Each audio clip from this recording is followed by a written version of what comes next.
Illuman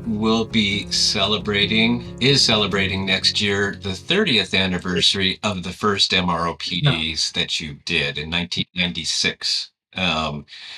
So we'd love to sit with you and hear some of your thoughts about those 30 years, how it got started, some of the meaning. Here, just a couple of questions. The first thing was, for you, like, what's been the most rewarding part of doing this work with men?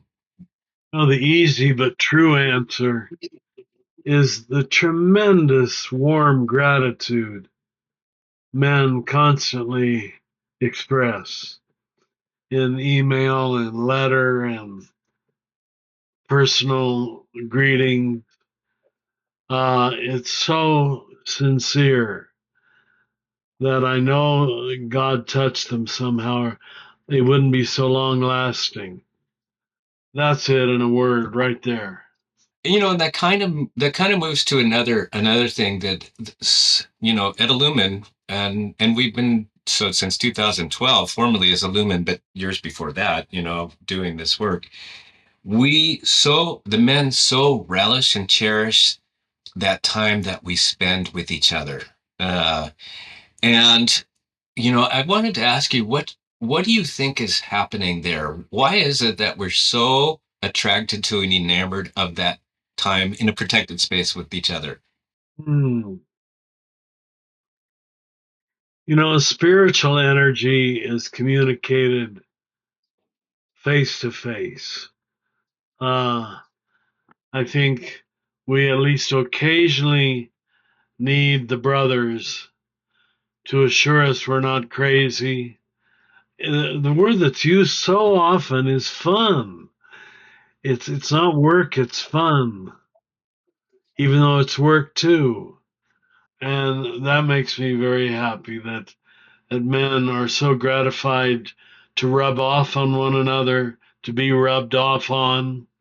They thrill me when the gathering happens, uh, any gathering. And it's a real loss that I can't get to them anymore. You hear my weak voice now. It's getting weaker and weaker. Well, you're ever present, that's for sure, with us. Thank, But know that. Okay. Know thank that. There's something that you mentioned a while ago I wanted to return to. One of the things that with the men of Illumin, the men's work that we're doing, is men are working to discover what is theirs to do in the world. How do we discern that? How do we know what that is? And then commit to it and undertake the action. Um, and what I'm kind of curious, is there a way that you discovered that what has been yours to do in the world that would help us illuminate that path for ourselves? Steve, I only discovered it after the fact. I was a shy young man. Uh, I never thought I'd become a national speaker or speak with authority. It all happened, and then I look back at it each year as it unfolded and said, "What is God doing? Are you sure, Richard, this isn't your own ego or your own need to be well known or popular or whatever the word might be?" I mistrusted it all the way. I still do. That's why I ask for my daily humiliation, so I don't get overtaken by how well known I've become. So I slowly discovered what was mine to do by looking at how God was already using me, and then learned to trust that it wasn't just ego, or wasn't just a need to be well known or to see my name on books. I still find it hard to believe I've written all these books. Where did that come from? I open them up and I say, did I say that? I really did. Did I say that?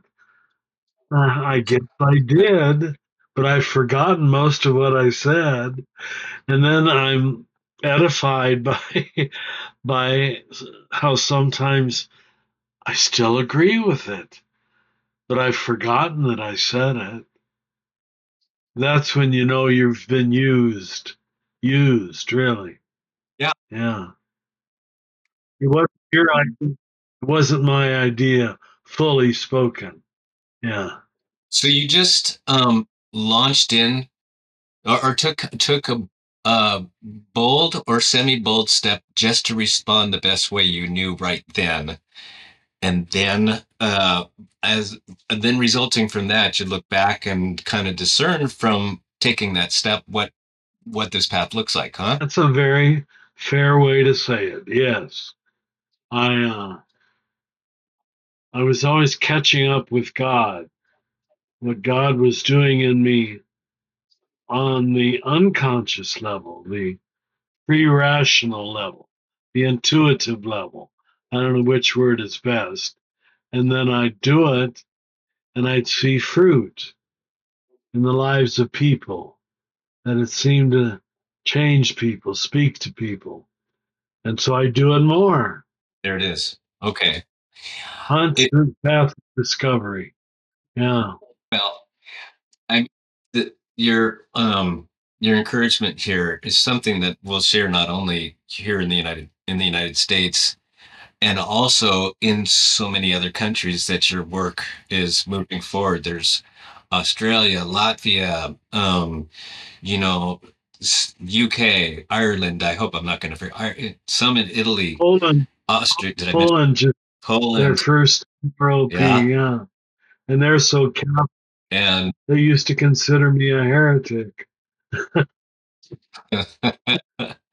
there's Czech Republic, interest in South Africa, Brazil, Central America, Mexico. I mean, I just I think it kind of is gratitude, Richard. I wanted you to know and say, and because it's something we're all feeling, that we're so grateful that you've said yes to these steps that have taken you along the path of writing, preaching, so many, in places and books, and also convening us men and calling us to an authenticity which brings us joy. It just does. You Uh, exemplify it, and Steve. Thank you.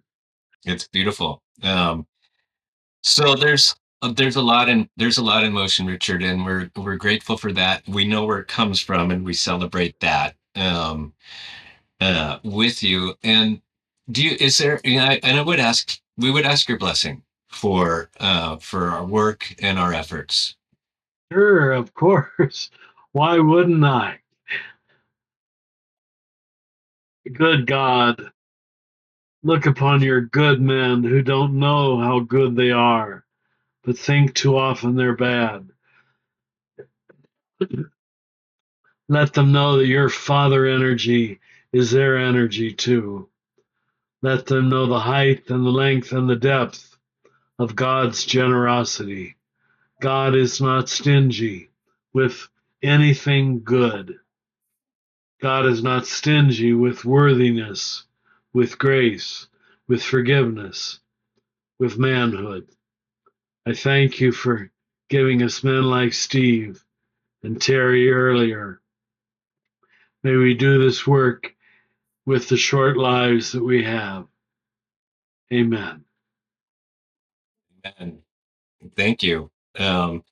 And also, I'll put my hands up because I know that anyone listening to that has their hands up to return the blessing your way. Uh, and in gratitude, appreciation, and love for the care that you've extended to us men and through all of the people's lives you've touched. So please hold that in your heart as well, Richard. Thank you You from all of made my us. day. It was worth getting up this morning. Thank you. Thank you. We our lives. So there. Thanks to all of you. Bye bye.